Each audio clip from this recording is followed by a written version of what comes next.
בשיעור הקודם עסקנו בהגדרה של המרחב שהמחשבה היהודית המודרנית פועלת בו. יש פה 3 אתגרים מקיפים שתוחמים את העידן המודרני. תהליכי החילון לגווניהם, ההיסטוריציזם, עליית הלאומיות היהודית.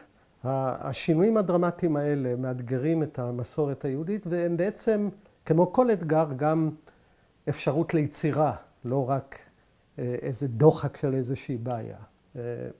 מה שאמרנו זה שבעצם מכלול המחשבה המודרנית, היהודית המודרנית, כגוף שאפשר לסמן אותו בתקופה, הוא מוגדר על ידי הבעיות שהעולם המודרני מציב בפני המסורת היהודית.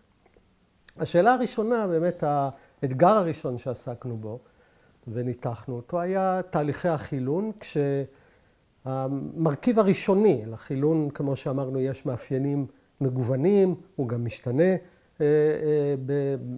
במאות הללו, אבל המרכיב הראשוני הבסיסי ביותר זה עליית המרחב הניטרלי, דהיינו יצירת שדה אזרחי, מדיני, שבו הדת הוא לא מוגדר על ידי הסמכות הדתית, הוא פועל באופן אוטונומי, והוא מגדיר בני אדם כאזרחים. אפשר להגיד שבמובן עמוק מושג הסובלנות הדתית, האפשרות לחברה פתוחה, תלוי במושג האזרח. לאדם יש שוויון, יש מעמד, באופן בלתי תלוי בהשתייכויות הדתיות שלו כאזרח.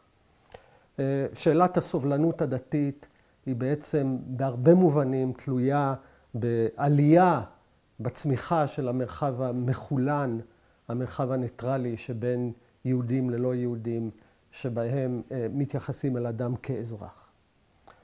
צריך לזכור שהשאלות האלה, וזה אחד הדברים שבאמת מאפיינים את השאלות המודרניות, אנחנו חיים אותן באופן אינטנסיבי עד לימינו אנו. אנחנו שואלים את עצמנו, האם המרכיב הדתי, האם הדתות השונות מסוגלות באיזושהי רמה להכיל את המרחב הזה. והרבה מהקונפליקטים שאנחנו חווים, גם בתוך מדינת ישראל, ובפירוש בהקשר הסביבתי שלנו, זה שאלות כמו האם דתות כמו יהדות ואסלאם מסוגלות, ועד כמה מסוגלות, ואיזה שינויים ופרשנות מחדש הן צריכות לבצע כדי להכיל לתוכם את המרחב הקלאסי המודרני הזה. היום נעסוק באמת בשאלה הזאת, והוגה גדול, משה מנדלסון, שבעצם כתב את הספר הראשון של המחשבה היהודית המודרנית, החשוב, ירושלים, אנחנו נעסוק בו, והוא באמת מתמודד בשאלה של התאמתה או מידת הסתגלותה של היהדות כמסורת לרעיון הסובלנות הדתית, כפי שהוא בא לידי ביטוי במרחב הניטרלי.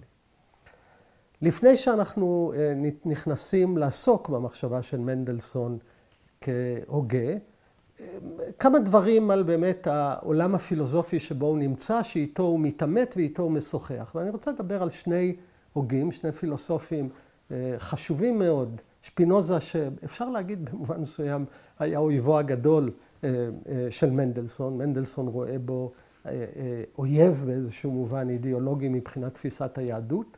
וג'ון לוק, שאיתו הוא מנהל מערכת הערכה גדולה וויכוח סמוי, אבל אין ספק שלוק יוצר השראה גדולה למנדלסון.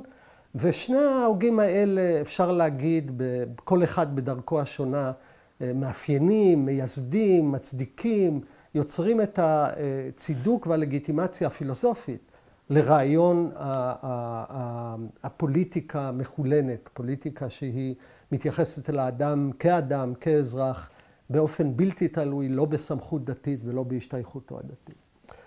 ואני רוצה באמת לתאר את ההגות של 2 הגדולים האלה, אולי אבות הליברליזם המודרני, והאופן שבו מנדלסון מתמודד איתם בהמשך. שפינוזה, שהיה פילוסוף חשוב, כמו שאמרתי כבר בתחילת המבוא, אנחנו לא עוסקים פה בביקורת גבולות, האם הפילוסופיה שכתב שפינוזה הוא פילוסופיה יהודית או לא יהודית. אפשר להגיד שהאתיקה, חיבור הפילוסופי החשוב שלו, הוא פילוסופיה שנכתבה על ידי יהודי, אבל אי אפשר להגיד שהיא מאמץ פרשני, זהותי של שפינוזה כיהודי לברר לעצמו את השקפת עולמו. והאתיקה היא טקסט פילוסופי כביר, שהייתה לו השפעה על המחשבה היהודית, אבל הוא לא טקסט בפילוסופיה יהודית. אבל שפינוזה כתב חיבור אחר, שנקרא מאמר התיאולוגי-מדיני, שבו הוא עוסק בפירוש המקרא, והוא קשור מאוד עמוק להשקפה ולעמדה הפוליטית של שפינוזה בתוך הוויכוח שמתנהל בהולנד. שפינוזה נמצא בהולנד. אחרי, זה מאוד מעניין, אחרי ששפינוזה נודע על ידי הקהילה היהודית, הוא עובר לגור, הוא שוכר חדר בעיירה ליד אמסטרדם, שם הוא מלטש עדשות. אדם אגב שמאוד קשה להוציא אותו משלוות הנפש שלו, להיכנס מתחת לאור של שפינוזה, זו פעולה לא פשוטה. אבל יש אירוע אחד שמתואר על ידי חבריו, שבו שפינוזה יוצא משליטה. אנחנו יודעים ששפינוזה היה חלק בוויכוח נוקב שמתנהל בהולנד בין הכנסייה הקלוויניסטית לזרם ליברלי. הכנסייה הקלוויניסטית לא רוצה לשחרר את המדינה מאחיזת הכנסייה. יש לנו מפלגה ליברלית שהאחים דוויט, ששפינוזה מאוד קרוב אליהם, מנהלים מאבק, אפשר להגיד מאבק דמים, בינם לבין הכנסייה הקלוויניסטית. ושפינוזה שומע שמתבצע לינץ', אגב, שבלינץ' הזה נרצח אחד מהאחים דוד, ובעלת הבית עומדת שם בפתח ועוצרת אותו מלפרוץ החוצה בדלת. והמאמר הזה, מאמר תיאולוגי מדיני שכותב שפינוזה, הוא ניסיון להגן על חופש הדת וחופש הדעה במדינה ההולנדית ובמדינה בכלל. אבל מה שמעניין בספר הזה, והופך אותו לספר חתרני, ספר שהעמיד גם את שפינוזה עצמו בסכנה, ושהוא מנסה להוכיח את זה מנקודת המבט הדתית עצמה. זאת אומרת, הוא רוצה להראות מתוך פירוש המקרא עצמו, שבעצם לדת, לכוח הכפייה של הדת, לא צריך להיות תפקיד במדינה, ושהמדינה בעצם צריכה לאפשר חופש דעות בעניינים של אמונות מטאפיזיות והשקפות עולם שונות ומרובות. איך שפינוזה מבצע את הפעולה הפרשנית הנועזת הזאת? הוא אומר דבר מאוד מעניין, הוא אומר הנביאים כמו המקרא בכללו, אין לו עניין עם שאלת האמת. אומר שפינוזה כמה פעמים במאמר התיאולוגי מדיני, הנביאים לא היו פילוסופים. פה אגב יש לו עימות וויכוח עם הרמב"ם, שהשפיע עליו הרבה, אבל גם בתפיסות הפוליטיות יש ביניהם עימות. הרמב"ם אומר הרי שהנביאים, משה רבנו, היו פילוסופים, שאפשר לגלות את אמיתות ההוויה, המטאפיזיות והפיזיות, בתוך עיון אלגורי בכתבי הקודש. שפינוזה מאוד מתנגד לזה, ויש לזה סיבה מאוד עמוקה. הוא לא רוצה שלדת תהיה איזושהי אמירה בשאלות של אמת. הדת לא עוסקת בשאלות של אמת ושקר, היא לא מציעה מטאפיזיקה. מה היא מציעה? היא מציעה אהבת הבריות. מה השם אלוקיך דורש מעמך? מה הוא דורש? משפט וצדקה, חסד בבני האדם, אהבת הרע. אין לה דת שום יומרה בשאלות של אמת. שפינוזה, אגב, קיבל חינוך יהודי טוב, גאון בפני עצמו, למד אצל רבני אמסטרדם, אצל אבוהב ואחרים, ויש לו היכרות אינטימית עם פרשנות המקרא הקלאסית. הוא מכיר את אבן עזרא, כמובן מורה הנבוכים, הוא שולט בו.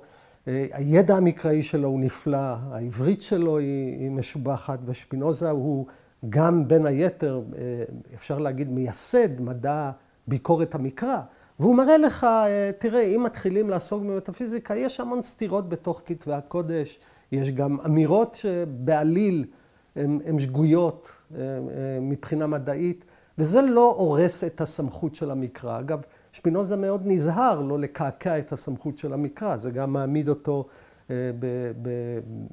במתח אדיר עם המוסדות הדתיים, וגם זה חותר נגד כל הכוונה שלו, כי הוא רוצה להוכיח מתוך המקרא עצמו, שהמקרא מאפשר פוליטיקה של סובלנות.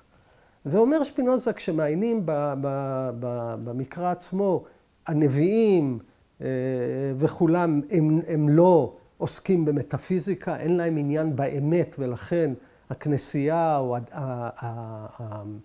הפוליטיקה לא צריכה לעשות בשאלות האלה. אגב, זה מהלך ליברלי קלאסי. הליברליזם המודרני חותר לשחרר את הפוליטיקה משאלות של אמת. כן? לסטלין יש בלשנות סטליניסטית, יש לו ביולוגיה סטליניסטית. מדינה דמוקרטית אין לה עמדה בשאלות של ביולוגיה, בשאלות של מטאפיזיקה, ושפינוזה חותר לזה. והוא אומר, כן, הנביאים לא היו פילוסופים, אין להם עמדה. מה יש להם? יש להם הכוונה, הם מכוונים את הציבור הדתי, את המון בני האדם, להתנהל זה עם זה בשלום.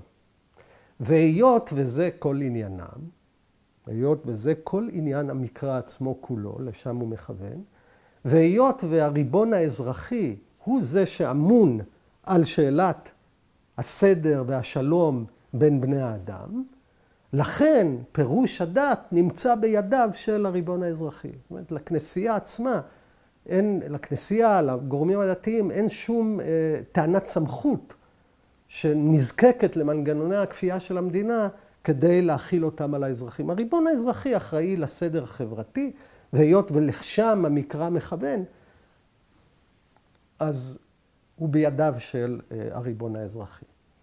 כמובן, שפינוזה צריך להתמודד עם הבעיה הבאה. וכאן עולה תפיסת היהדות בצורה מאוד מעניינת, תפיסת הנצרות של שפינוזה, שאחרי זה תעורר אצל מנדלסון פולמוס מאוד עמוק. שפינוזה צריך לתת דין וחשבון על העובדה שהמקרא מלא הוראות, מצוות, נורמות, שאינן נוגעות להסדרת יחסים נאותים בין בני אדם, כן? היא מחייבת שמירת שבת, מחלליה מות יומת, היא מענישה על עניינים ריטואליים, יש כרת על מי שאכל חמץ בפסח, יש לנו המון הוראות מכלאיים ושעטנז ושבתות וחגים שהם כולם מוכוונים נורמטיבית עם ענישה בצידה, שהם לא מסתדרים טוב בכלל עם הרעיון הליברלי שבשאלות האלה המדינה לא מתערבת והיא מותירה מרחב של חופש דת ומושכת את כוח הכפייה שלה מהעניינים האלה. ושפינוזה עושה פה מהלך מעניין ואומר את הדבר הבא, כל החוקים האלה הם היו חלק ממדינת היהודים, הם היו חוק של מדינת היהודים שחל על היהודים באשר הם אזרחי המדינה, זה היה חוק מדינה. משעה שהיהודים גלו לחוק הזה אין שום תפקיד, אין לו שום הקשר, יש לו הקשר רק בהקשר המדיני הפוליטי המסוים הזה, ולכן אי אפשר ללמוד ממנו ואי אפשר להכיל אותו על הקשרים מדיניים, פוליטיים אחרים מחוץ למדינה הזאת. דבר נוסף, וזה דבר שעולה שוב ושוב במאמר התיאולוגי-מדיני, להבדיל ממשה, להבדיל מתורת משה שהיא חוק מדינה פוזיטיבי. יש לנו את הברית החדשה, שבה ישו הוא לא מחוקק, הוא מורה, והוא משתמש באמצעי השכנוע שלו, מצד אהבת האדם שבו, כלפי כל אדם ואדם, ולכן עם חורבן הבית, עם חורבן המדינה היהודית ועליית הנצרות, אין בעצם תפקיד לחוק הריטואלי הפוזיטיבי במדינה. כשמסתכלים על תפיסת היהדות שלו, מה שהוא אומר בעצם, היהדות כדת מסוימת, היא דת של חוקים פוזיטיביים שלא חלה עכשיו. היא ניתנה להקשר המאוד מסוים של מדינת היהודים, שאין לה דבר, ופה עיקרון מעניין, אין לה עקרונות מוסריים משל עצמם, ושהנצרות בהקשר הזה היא כבר עברה מדת חוק לדת הוראה שמתממשת באישיות של ישו מול האישיות של משה. כך שיש פה מהלך מאוד מורכב, מאוד סבוך ששפינוזה עושה בטקסט הזה של המאמר התיאולוגי-מדיני, שמצד אחד מגביל את המקרא מטענות אמת, מצד שני הופך את החוק המקראי לרגע ייחודי, תלוי היסטוריה במדינת היהודים, ובו, בהקשר שלו, הוא גם מעמיד איזשהו יחס מורכב יהדות נצרות, כשתפיסת היהדות שלו, הדת היהודית היא בעצם, יש פה דת פוזיטיבית של חוקים, שמשעה שהיהודים גלו, היא כבר לא מחייבת אותם בשום מובן. כמובן, זהו טקסט מורכב, שפינוזה, בגלל שהוא היה בין היתר חוקר מקרא ופילולוג, שעוסק בהשערות היסטוריות, בשאלות של הקוהרנטיות של הקורפוס המקראי, בשאלות שבעצם כבר מתחילות להפעיל מתודה ביקורתית, היסטורית על הטקסט המקראי. את כל המבנה הזה, המורכב הזה, הפרשני הנועז הזה, הוא מנסה להוכיח מתוך המקרא עצמו. אנחנו יכולים להבין את העוצמה של הטקסט, את החתרנות שלו, ולאן שפינוזה חותר בטקסט הזה. איך משחררים את המדינה מאחיזת הדת, איך מאפשרים מתוך המקרא עצמו תפיסה של סובלנות דתית, שמעלה בתוכה כאמור תפיסה מסוימת של היהדות. אנחנו עוד נראה שמנדלסון יבוא חשבון עם התפיסה הזאת של שפינוזה, שהיא בעצם אומרת, היהדות כדת, אם היא תקפה במדינתה שלה, יש לה מבנה תיאוקרטי שלא מתאים לעמדות הסובלניות, שהיום, מצד המקרא עצמו, הן לא תקפות כבר, העמדות היהודיות האלה, בגלל שאין פה הקשר מדיני יהודי, ואנחנו כבר נמצאים בתחום המעבר מחוק להוראה, למורה, ולא למחוקק. הדמות השנייה, כמו שאמרנו, ג'ון לוק, יש לה תפיסה אחרת מורכבת של המושג של סובלנות דתית, וגם בה, פה אפשר להגיד, עם העמדה הזאת מנדלסון מנהל שיחה הרבה יותר אינטימית, שיחת קרבה באיזשהו מובן. ומנדלסון, לוק מבסס את רעיון הסובלנות דתית על שתי הנחות. לוק כותב איגרת על הסובלנות, שהיה לה השפעה אדירה על היחס בין דת למדינה ושאלת חופש הדת במדינה המודרנית. ולוק אומר, מבסס את הקריאה שלו לסובלנות דתית על שתי הנחות מאוד מעניינות. הוא אומר את הדבר הבא. אי אפשר, הנחה ראשונה, אי אפשר לכפות על אמונה. אמונה היא לא תלויה בהחלטתי, ולכן אי אפשר לאיים עליי כך שאני אאמין במשהו. אדם יכול לכוון אקדח לרקה שלי ולהגיד, תשמע, אם אתה לא הולך למיסה ולא אוכל או לא טובל את בנך לנצרות, אני אחסל אותך. אז היות ולטבול ולאכול את לחם הקודש, זאת פעולה שהיא תלויה ברצוני, אני יכול לעשות אותה, אבל הוא לא יכול לאיים עליי באקדח ולהגיד לי, תשמע, אני מאיים עליך שתאמין בזה שישו מתגשם בבשר, שהאל מתגשם בבשר, בשילוש, בתחייה של ישו.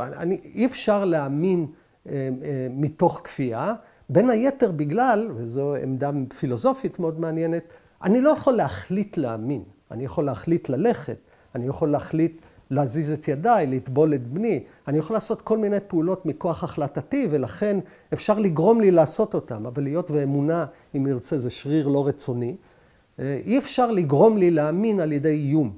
אם מישהו פה יעמוד ויגיד, אני עכשיו מאיים עליך, שבעצם מה שאתה עושה עכשיו זה מעביר שיעור בבלגיה ולא בירושלים או במקום אחר, זה לא יעזור. כי כאן אני עומד, אני לא יכול להחליף את אמונתי על ידי איום. מישהו יאיים עליי עכשיו ויגיד, תפסיק את השיעור מיד, אני אפסיק את זה, כי זאת פעולה שתלויה ברצוני. אז ההנחה הראשונה שאומר לוק, ההנחה שוב, מאוד חשובה ומאוד מעניינת. על אמונה אי אפשר לכפות. אגב, השאלה הזאת נידונה גם בהקשרים יהודיים, האם אפשר לכפות על אמונה. הרמב"ם, כשאומר שיש מצווה להאמין, לכאורה אומר שהאמונה היא תלויה בהחלטה, ברצון, וכבר בימי הביניים גם הוגים יהודים תוקפים אותו, יכולים להגיד, אי אפשר להגיד שיש מצווה להאמין, בגלל שהאמונה אינה תלויה ברצון. אתה יכול להגיד, יש מצווה לאכול מצה בפסח, כל מיני דברים אחרים, זה תלוי ברצון. אגב, חסדאי קרסקס, שלמדנו עליו, פילוסוף באמת מאוד חריף בימי הביניים, אומר שהמצווה להאמין היא לא אפשרית, כי היא כבר מניחה את המבוקש. אם אומרים, אתה מצווה להאמין, אז אתה כבר מניח שיש מצווה, אז אין טעם להגיד שאתה מצווה להאמין. בכל מקרה, שאלה, כמו שאמרנו, פילוסופית מאוד עמוקה ומעניינת, לוק טוען, אי אפשר לכפות אמונה. זו הנחה ראשונה. הנחה שנייה, פעולה דתית שנעשית שלא מתוך אמונה, היא חסרת משמעות דתית.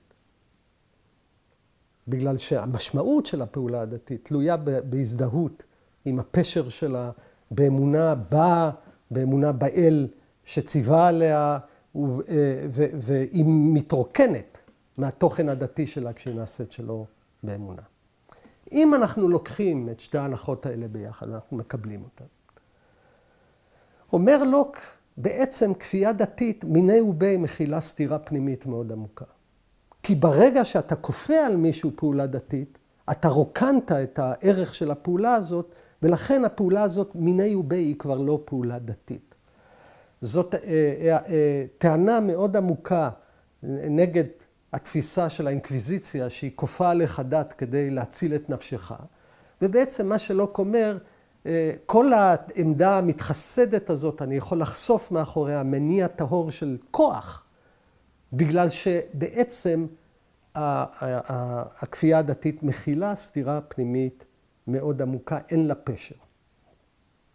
הרעיון הזה, אגב, הטענה של לוק יש לה עוצמה אדירה, בין היתר, בגלל שהיא לא מבקשת מהמאמינים הדתיים או מהעמדות הדתיות להטיל ספק בוודאות שלהם. היא לא אומרת להם, רגע, איך אתם יכולים לכפות? מי אמר לכם בכלל שהאמת נמצאת אצלכם? לא, לא, האמת היא נכונה, אבל בעצם אין טעם, אין מובן דתי לכפות אותה על בני האדם, אלא מתוך שכנוע ובתוך שיחה.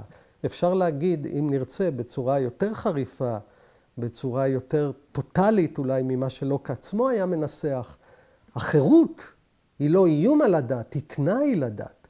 בגלל שמשמעותו של פשרו של המעשה הדתי נקבע מזה שאתה מרצונך ומאמונתך אימצת אותו כאורח חיים.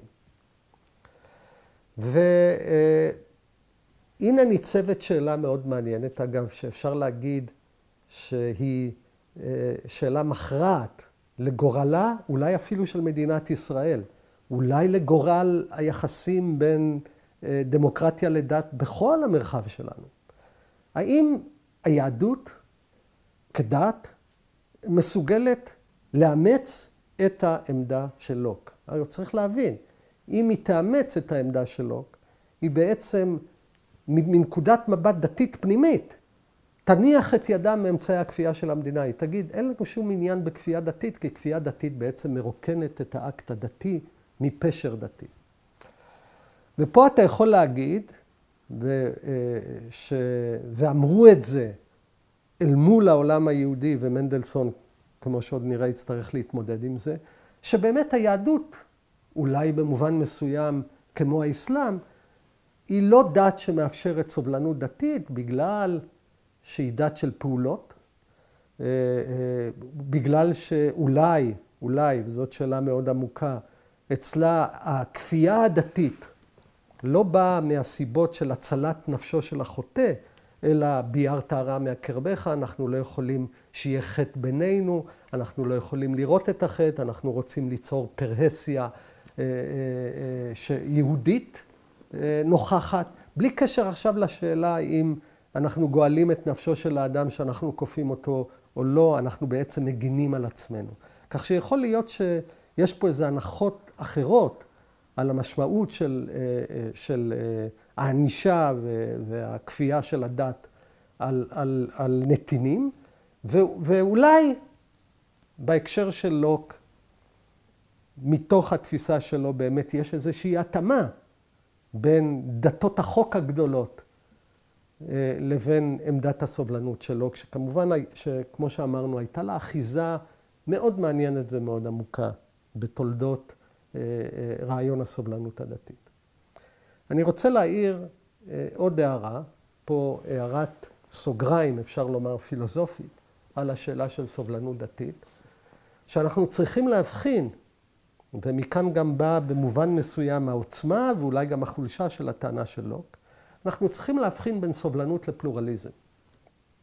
כי מה שלוק אומר זה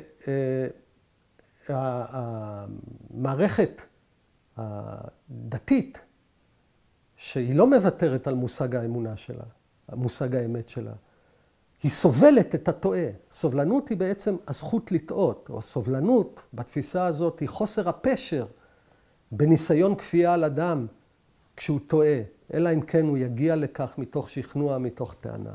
בעצם מה שלוק אומר זה הקהילה הדתית בנויה על רעיון וולונטרי. היא בנויה על הכרעה של בני אדם להצטרפות לקהילה דתית משותפת. זה לא פלורליזם. כי פלורליזם מכיר באחר, בערך הפנימי של האחר, או בריבוי של ערכים, לא בסבל או בסובלנות כלפי טועים.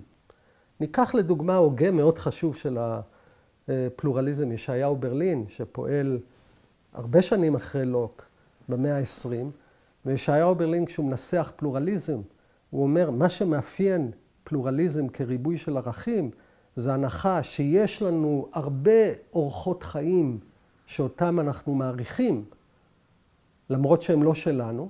אני יכול להסתכל על חיים של יזם, נגיד יזם כלכלי, ולהסתכל על חייו, ולהגיד, כן, האיש הזה חי חיים ראויים, יש שם יוזמה, יש שם המצאה, יש שם חידוש, הוא מפתח, הוא משכלל מצד אחד. אני יכול להסתכל על חייו של נזיר בודהיסטי, ואני מסתכל על הפרישות שלו מן העולם, על שלוות הנפש, על ההתייחדות שלו עם הרוח. אני יכול להגיד, כן, אלה שתי צורות חיים בעלות משמעות. יש ריבוי של משמעויות, ומה שחשוב, אין לי קנה מידה חיצוני לצורות החיים האלה כדי לדרג ביניהם. הבחירה בין שתי צורות החיים האלה היא לא בחירה רגילה, כמו שאני בוחר, נגיד, בין שתי מכוניות לקנות. כשאני בוחר בין אלטרנטיבות של רכישת מכונית, יש לי קנה מידה שאני יכול למדוד ולדרג את העדפות שאני יכול להגיד, אחת זולה יותר, השנייה בטוחה יותר, יש לי קנה מידה. כשאני מודד, או אני בוחן אורחות חיים שונים במהותם, אני מבין שבעצם מחוץ לאורחות החיים האלה אין קנה מידה שיכול לדרג אותם. הם אופציות במונחים טכניים בלתי מדידות, אינקומנזרביליות, כן? זה מושג שברלין משתמש בו. משהו לא מדיד. ואני עומד, אני יכול להגיד, הנה אני בן תורה באיזשהו מקום, יהודי צדיק וכו' וכו', מסתכל על חלוצים של העלייה השנייה, הם יוצרים אורח חיים של חיי שיתוף, שהוא בעל ערך עצום. ואני רואה ריבוי של ערכים שביניהם אני לא יכול לדרג. אגב, פלורליזם זה לא רלטיביזם, זה לא אומר אין ערכים. אני לא יכול לדעת מה נכון, לכן כל ערך הוא יחסי. לא, לא. יש ערכים, יש ריבוי של ערכים בעלי ערך. והפלורליסט גם אומר עוד דבר. אני לא יכול באורח חיים אחד להכיל את כל צורות החיים השונות האלה. אני לא יכול להיות גם ביל גייטס וגם הדלי למה באורח חיים אחד. זה כבר יהיה ניו אייג' שטחי. אורחות חיים, אנחנו גם מכירים, אנחנו גם סופיים, ובין אורחות החיים האלה יש מתחים פנימיים, שאי אפשר לאחד ביניהם באורח חיים אחד, אבל אני יכול להכיר בערך שלהם, ולכן הפלורליסט, להבדיל מהסובלן, הוא לא אומר, אתה טועה, אני רק סובל את הטעות שלך, אני לא אפעיל כוח כפייה מולך בגלל שכוח הכפייה ירוקן את הפעולה הזאת מערך. לא, לא, אני מסתכל יש איזו פעולת ענווה שאדם אומר, כן, אני חי את חיי, אני חי את חיי באינטנסיביות, יש לי אורח חיים שאני מוקיר אותו, אבל בצידו אני יכול לראות אורחות חיים אחרים שהם בעלי משמעות ובעלי ערך, שאני לא יכול להכיל אותם באורח חיים אחד. בכל מקרה, כשמסתכלים על שאלת עליית המרחב הניטרלי, ברקע של הפרויקט המנדלסוני, צריך להבין את העולם שאיתו הוא משוחח, שפינוזה ולוק, ופה השאלה היא באמת שאלת האפשרות של היכולת של היהדות להפנים ולהתאים למושג מודרני קלאסי של מרחב פוליטי אזרחי, שמכיר מלכתחילה ברעיון של סובלנות דתית. אני שוב חוזר ואני אומר, אחד הדברים המעניינים בהגות יהודית מודרנית, זה שאנחנו כחלק מהעולם הזה חיים את השאלה הזאת באינטנסיביות עצומה. מי שיבוא עכשיו לברר את השאלה הזאת בצורה מעמוקה, זה מנדלסון בספר הגדול שלו, ירושלים, שנדבר עליו עכשיו.